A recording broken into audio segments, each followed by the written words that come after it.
It wasn't uncommon for Rachel and me to have our little moments of excitement. Life had a rhythm, a predictable beat that we both enjoyed. But everything shifted when she started talking about the film production. She'd always had a soft spot for the arts, ever since we first met. But this was different. I noticed the change in her voice, the way her eyes sparkled when she mentioned the director, the crew, the project. It was all she talked about for weeks. "David," she said one evening, as we sat at dinner, her tone almost shy, "they asked me to be an extra. I think I'm going to do it." At first, I was thrilled. We'd been married for 7 years, and I knew how much she had always dreamed of being involved in something like this. "That's amazing. You've always wanted to be a part of a film," I said, smiling and raising my glass in a toast. Rachel smiled back, her eyes glimmering with excitement. "I know, but this is different. I mean, it's just a small role, but I've been reading about it, and it's a local production. Kind of indie, you know? But the cast, they have some big names." She paused, and I could see that glimmer in her eye again, like she was hiding something. I thought nothing of it at the time. She began leaving for rehearsals in the evenings, and when she came back, she would talk about the set, the director, and most often about one of the main actors, a rising star named Marcus Langdon. I'd seen him in a few films, mostly in action movies or romantic comedies, but his name was becoming bigger and bigger in the industry. He had that magnetic charm, the kind that turned heads wherever he went. Rachel's eyes would brighten when she mentioned his name. "Marcus is really nice," she said one evening, almost as if she was trying to convince herself. "He's a real professional, very serious about the craft." I chuckled, never thinking much of it. I trusted Rachel. She was dedicated to the project, and I knew she wasn't the type to get caught up in the celebrity worship. But there was something in her voice, an undertone that I couldn't place. "Is he really as charming as they say?" I asked teasingly. Rachel laughed, but there was a nervous edge to her laugh that I hadn't heard before. "He's just very charismatic. He knows how to make everyone feel comfortable." I nodded, still unaware of the depth of the changes happening beneath the surface. I had no reason to suspect anything. After all, Marcus Langdon was just another actor, and Rachel was just another fan. There was no harm in that, right? The excitement was harmless. At least that's what I told myself. Then one evening, I found myself on the couch, flipping through channels, when a movie trailer caught my attention. It was for an upcoming romantic drama, something that seemed to be getting a lot of buzz. The trailer played out, the scenes flowing in dramatic flashes, when suddenly there was Rachel. My heart stopped. There she was, sitting at a cafe table, laughing, talking animatedly to someone across from her. And across from her was none other than Marcus Langdon, his trademark smile shining brightly as he leaned forward, engaged in their conversation. The way they interacted was too natural, too comfortable. They weren't just co-stars. There was a familiarity between them that I couldn't ignore. I froze, unable to pull my eyes away from the screen. The voiceover in the trailer continued, but all I could focus on was Rachel, my wife, sitting there with him, sharing an intimate moment. I hadn't known she had been in so many scenes with him. The trailer ended, but the shock lingered, settling into a heavy pit in my stomach. I replayed the scene in my mind, trying to rationalize it. Maybe they were just friends. After all, she'd said he was a professional, right? I needed to trust her. But the way they looked at each other in that trailer, it wasn't just professional. There was something more, something I couldn't quite put my finger on. I grabbed my phone and dialed Rachel's number, my hands shaking slightly. "Hey," I said when she picked up. My voice felt foreign, like I was trying to hide the growing unease inside. "I just saw the trailer for the movie you're in, and I saw you with Marcus. You look great, but how many scenes do you have with him?" There was a pause on the other end of the line, and I could hear Rachel taking a breath. "I'm in a few," she said, her voice soft, guarded. "He's a good actor, David. He's just been really kind." I didn't know what to say. Something was off. She wasn't denying it, but there was a distance in her voice now, something colder than I was used to. "That's good, right? Just Just seems like you two have a lot of screen time together, I managed to say, trying to keep my tone casual. Rachel hesitated. David, it's just a job. Nothing to worry about. She tried to laugh, but it sounded forced. I'll be home soon, okay? I ended the call and stared at the phone, the words echoing in my mind. Nothing to worry about. But as I sat there, replaying the trailer over and over in my head, one thing became painfully clear. I had something to worry about.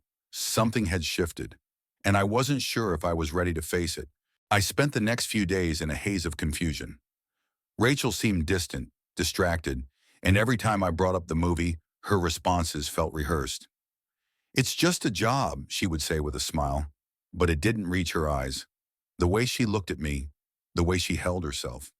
It wasn't the Rachel I knew. But what bothered me most wasn't just her behavior. It was how much I wanted to believe her, how much I wanted to trust her. I tried to ignore the nagging feeling in the back of my mind, telling myself that maybe I was just overreacting. After all, I had no real reason to suspect anything other than what she had told me. She was a professional, and Marcus was just another actor. But the trailer, the way they interacted on screen, kept haunting me. When Rachel came home that evening, I decided to confront her again. But this time, I wouldn't hide my doubts. I needed answers. She walked in, smiling, holding a bag of takeout in one hand. I brought dinner, she said cheerfully, but I could see that her smile didn't quite reach her eyes. She set the bag down on the kitchen counter, and I watched her, studying the way she moved, the way she avoided looking directly at me. Rachel, I said, my voice low and steady, though my heart was pounding. We need to talk. She froze, and for a split second, I saw something flicker across her face. Fear? Guilt? I couldn't tell. But it was enough to make my chest tighten. What's going on, David? She asked softly, still not meeting my gaze. I saw the trailer, I said, watching her closely. I saw you with Marcus. I need to know, are you getting close to him? Rachel's face flushed, but she didn't answer immediately. Instead, she exhaled slowly, running her hands through her hair. It was as if she was trying to gather her thoughts, trying to choose her words carefully. David, I told you, she said, her voice soft but defensive. He's just a co-worker. We're working together. It's not like that. I felt a sharp pang in my chest at her words. But why does it feel like it's exactly like that? The way you look at him in that trailer? It's more than just professional, Rachel. She shifted uncomfortably, glancing at the floor. It's not what you think, she whispered. You're overreacting. Marcus is kind, but he's just a guy I'm working with. We're just getting to know each other. I could feel the distance between us growing, like an invisible wall being built brick by brick. It was as if she was speaking, but the words didn't match the emotion in her eyes. The more she spoke, the less convinced I became. I'm not overreacting, I said, trying to keep my voice calm. I'm just asking. You're spending so much time with him, and I don't know what's going on. I don't know if I can just ignore the way you two connect. My voice cracked on the last word, and I had to swallow hard to keep my composure. Rachel, what's really going on? She took a deep breath, and for the first time I saw her hesitate. I don't know how to explain it, she said quietly, but I don't want to hurt you. I love you. I'm just confused, okay? I've never been around someone like him before, and I don't know, it's hard to explain. Confused. That word hit me like a slap to the face. What was there to be confused about? She loved me, she said. She wanted to protect me, she said.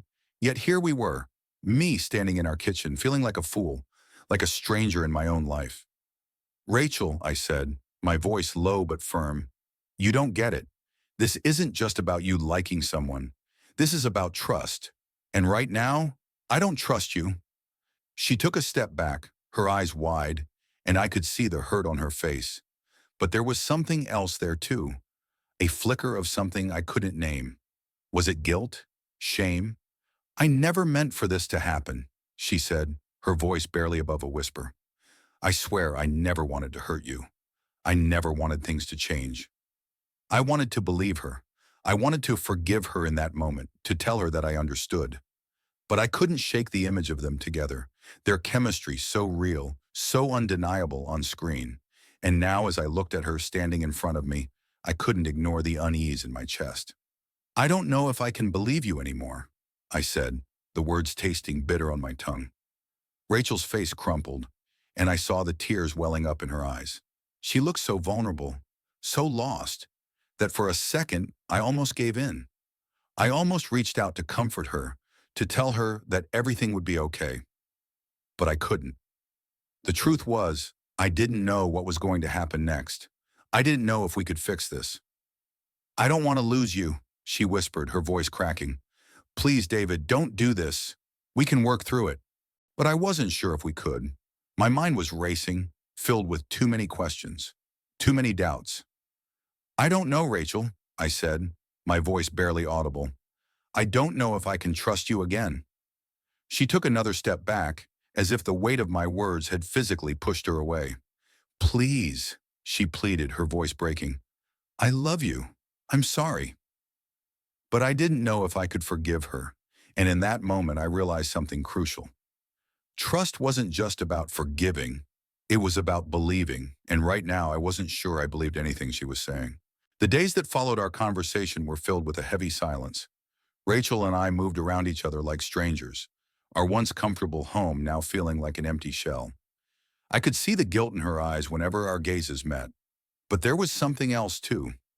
A distance had settled between us, and no matter how hard we tried to bridge it, the gap only seemed to widen.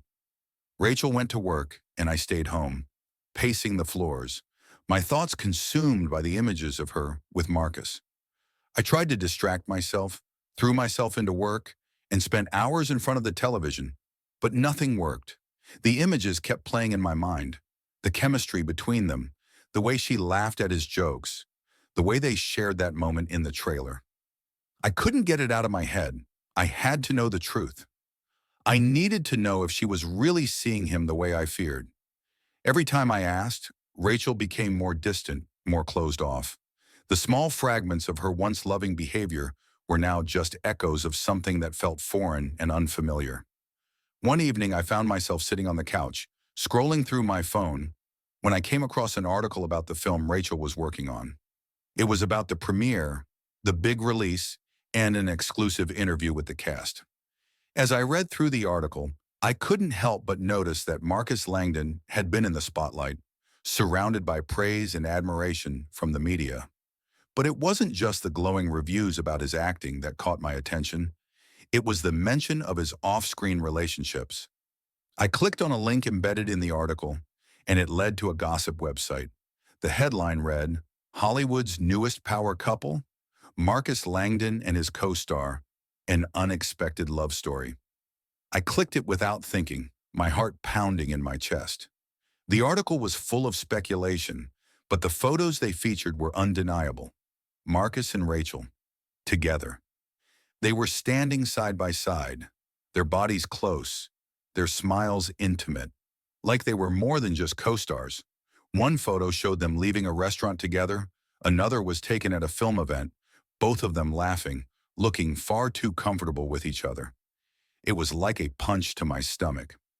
I had seen Rachel laugh and joke with other people before, but this was different. This wasn't just friendship, it was a connection, a bond. I could see it in their eyes, the way they shared that unspoken understanding. I felt sick to my stomach. I immediately shut the phone off, trying to steady my breathing. The truth was right in front of me, undeniable. Rachel hadn't just been spending time with Marcus as a coworker. There was something deeper, something more dangerous. My mind raced as the pieces fell into place. I wasn't just dealing with a simple crush or an innocent flirtation. This was an affair, and it had been going on for who knew how long. I was left with an overwhelming sense of betrayal. All of those small moments, the late nights, the secretive phone calls, the way she would avoid answering my questions about him, it all made sense now. She had been hiding something from me, something huge, and I had been too blind to see it. I waited until Rachel came home, the heaviness in the air making the house feel colder than it ever had before. I didn't say anything when she walked through the door. I just sat there staring at her, my mind racing with the image of her with Marcus. The facade of normalcy we had been clinging to was now shattered. Rachel looked at me with uncertainty, as if she was afraid to break the silence. She set down her purse and went to the kitchen, her back turned to me. "David," she said quietly, her voice soft. "I'm sorry about earlier. I know things are strange right now, but we can fix this." I promise I didn't respond immediately. I just stared at her, feeling the weight of my discovery pressing down on me. It felt like I couldn't breathe, like the room was closing in around me. I had to confront her. I had to know everything. "Who's he?" I asked, my voice flat, devoid of emotion. Rachel froze, her hands still on the kitchen counter. I could see her heart rate quicken, her body stiffening as if she had been caught. But it wasn't guilt on her face. It was fear. Fear of being exposed. "What are you talking about?" she asked, turning slowly to face me. Her eyes were wide, her lips trembling, but I could see the hesitation there too. She knew. "You know exactly what I'm talking about," I said, standing up now. My heart was racing, my voice growing more forceful. "Who's Marcus Langdon? What's going on between you two?" Her face turned pale. She opened her mouth to speak, but no words came out. For a moment there was silence, deafening, suffocating, and then she did the one thing I wasn't expecting. She broke down. "I didn't want you to find out this way," she sobbed, her hands shaking as she wiped away her tears. "David, I never meant for it to happen. It just did." I felt the floor beneath me shift, the ground turning to mush as her confession sank in. The words were like daggers, each one cutting deeper than the last. "How long, Rachel?" I asked, my voice trembling despite myself. "How long has this been going on?" She couldn't look at me. She buried her face in her hands, her sobs muffled. "A few months. I didn't mean to fall for him. It was stupid, I know. But he's different, David. He understands me in a way you don't." I stood there stunned, my entire world crumbling around me. I had known. Deep down, I had always known. But hearing her say it out loud, hearing her admit it, nothing could have prepared me for that moment. "I can't believe this," I whispered, barely able to speak. "I can't believe you did this." And with that, the final shred of trust between us vanished. The love, the connection, the history, all of it now felt like a lie. The days after Rachel's confession were some of the hardest I've ever lived through.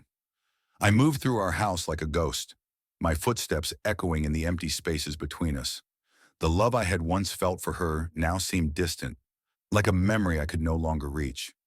Each time I looked at her, I saw the tears in her eyes, the rawness of her guilt, and yet it did nothing to heal the wound she had caused. Rachel was desperate to make things right. She tried to hold on to me, to convince me that it was a mistake, that it hadn't meant anything, but her words fell flat. Nothing she said could undo the hurt.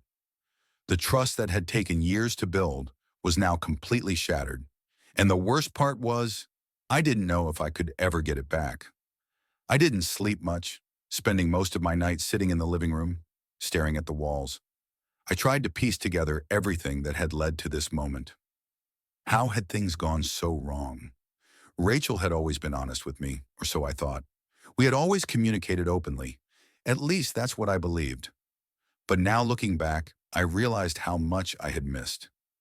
The late nights, the unexplained absences, the way she had withdrawn from me emotionally even before Marcus came into the picture. It was all there, hidden beneath the surface, and I had been blind to it. "David, please!" Rachel's voice pulled me from my thoughts. I hadn't even noticed her standing in the doorway. She looked so small, so fragile, her shoulders hunched as if bracing for a blow. "I know I hurt you. I'm so sorry. But please, don't give up on us. We can fix this. We can rebuild." I looked at her, my heart heavy with the weight of her words. There was a part of me that wanted to believe her. I wanted to believe that this was just a bump in the road, that we could work through this and come out stronger. But the truth was, I didn't know if I could. "You've already given up on us, Rachel," I said, my voice cold, though I could feel the crack in it. "You just don't realize it. You chose him. You betrayed me. And I can't just forget that." She recoiled as if my words physically hurt her. Please, she whispered, tears slipping down her cheeks. I never meant for it to go this far. It was just supposed to be a harmless friendship, but I let it get out of hand. And now I see the damage I've caused. But it's not too late, David. Please. I stood up slowly, my legs weak beneath me. I don't know if I can forgive you, I said, the words tasting like ash in my mouth. I don't know if I can look at you the same way again. Rachel stepped forward, her eyes pleading. I'll do anything to make it right. I'll cut ties with Marcus. I'll quit the film if that's what you need. I don't want to lose you. Her desperation tugged at something inside me. I had loved her for so long. I had built a life with her, and now I was standing on the edge of losing it all. The idea of her leaving, of us walking away from everything we had worked for, was almost too much to bear. But deep down, I knew that the road to recovery wasn't going to be that easy. Even if Rachel cut all ties with Marcus, even if she ended the affair, could I ever trust her again? Could I look at her and not think of the way she had betrayed me? Could I ever believe in us the way I had before? I don't know if you can, I said quietly, more to myself than to her. I don't know if I can. The silence that followed was thick, heavy with unspoken words and unresolved pain. Rachel stood there, her hands wringing together, her face streaked with tears. I could see how much she wanted to make amends, but I didn't know if it was enough. Could I really move past this? Could I forgive the one person I thought would never hurt me? I'll give you time, I said finally, my voice breaking. I don't know if I can fix this, Rachel, but I'm not going to make any decisions right now. Rachel nodded, her breath coming in shallow gasps. She didn't say anything more, but I could see that she was holding on to the faint hope that things might return to normal. But in my heart, I knew that normal was gone. Nothing would ever be the same between us. I left the house the next day. I needed space. I needed to think, to breathe without feeling suffocated by the weight of the betrayal. I went to a bar, ordered a drink, and sat in silence, letting the world around me blur. I couldn't escape the constant replaying of the moment when Rachel had confessed. I couldn't forget the look in her eyes when she told me everything. The bartender came over, a young woman with a friendly smile. You okay? She asked, setting down a fresh drink in front of me. I forced a smile. Yeah, just working through some stuff. She raised an eyebrow but didn't press further. Instead, she gave me a knowing look. Sometimes a drink helps, she said softly, before walking away. I took a sip, but it didn't help. It never did. Alcohol didn't numb the ache in my chest. It didn't change the fact that Rachel had fallen in love with someone else. It didn't erase the image of her with Marcus. It didn't fix the trust that had been broken. I returned home late that night, but Rachel was already asleep. She had left a note on the kitchen table, asking me to talk when I was ready. But I wasn't ready. I didn't know if I would ever be ready. I wasn't sure I wanted to be. I went to bed lying awake, staring at the ceiling. And as I lay there in the dark, I realized something that terrified me even more than the betrayal itself. I was scared of the person I was becoming. This anger, this distrust, it was changing me. And I didn't know if I could ever go back to the way I was before. The weeks that followed Rachel's confession felt like an endless blur, an exercise in endurance rather than living. I couldn't escape the ache in my chest, the overwhelming sense of betrayal that gnawed at me every second of the day. No matter how much I tried to convince myself that we could rebuild, that we could fix things, a part of me knew it was too late. Rachel did everything she could to make amends. She spent more time with me, tried to act as if everything could go back to the way it was. But every gesture, every word she said, felt hollow. There was no warmth behind her smile, no comfort in her touch. I couldn't shake the feeling that the woman I had loved, the woman I had built my life with, was gone. She was replaced by someone I didn't recognize, someone who had been unfaithful and couldn't take back the damage she had done. I tried to move forward, tried to let go of the hurt, but every time I looked at Rachel, all I saw was her with him. It didn't matter how many apologies she gave, how many promises she made. It was all meaningless. One afternoon, I was cleaning out the study when I came across a folder tucked in the back of a drawer. It was full of papers from Rachel's film shoot, notes from the director, and a few signed headshots from the cast. I flicked through it absent-mindedly until a glossy photograph caught my eye. It was a picture of Rachel and Marcus. They were standing close, their heads tilted toward each other as they both smiled at the camera, a private joke passing between them. The chemistry between them was undeniable. It hit me like a wave. My stomach lurched, and I quickly put the photo down, my hands shaking. It wasn't just that she had betrayed me. It was how easily she had moved on, how easily she had connected with him. I couldn't help but wonder how long this had been going on, how much of their relationship was hidden from me. The more I thought about it, the angrier I became. But at the same time, there was a sick part of me that envied what they had. The laughter, the closeness, the kind of intimacy I once thought was exclusive to us. That evening, Rachel returned home late again. I tried to act as normal as possible, but it was becoming harder and harder to pretend. I had done everything to keep our lives together, but I could feel the cracks widening, threatening to break us apart completely. "I know you're upset," Rachel said quietly as she sat down across from me at the kitchen table. "But David, I'm trying. I'm really trying." I looked at her, studying her face the way she kept looking down, avoiding my gaze. The guilt was written all over her. I wanted to tell her that I appreciated her efforts, that I understood that people made mistakes. But how could I? How could I ignore the betrayal? How could I look at her and not see the images of her with Marcus, of their laughter, their shared moments? How could I possibly forgive her? "I know you're trying," I said, my voice distant. "But it's not enough, Rachel. It's never going to be enough. You've broken something inside me, something that I can't fix. Not now." She opened her mouth to speak, but I could see the desperation in her eyes. "David, I don't know what else to do. I don't know how to prove to you that I regret everything, that it wasn't what you think." "No," I said firmly, my voice cold. "I'm not interested in hearing your excuses. You've already proven everything I need to know. You've made your choice, and now, so have I." The words stung as they left my mouth, but I knew they were the truth. Rachel had made her choice when she let Marcus into her life, when she allowed their connection to grow beyond what was acceptable.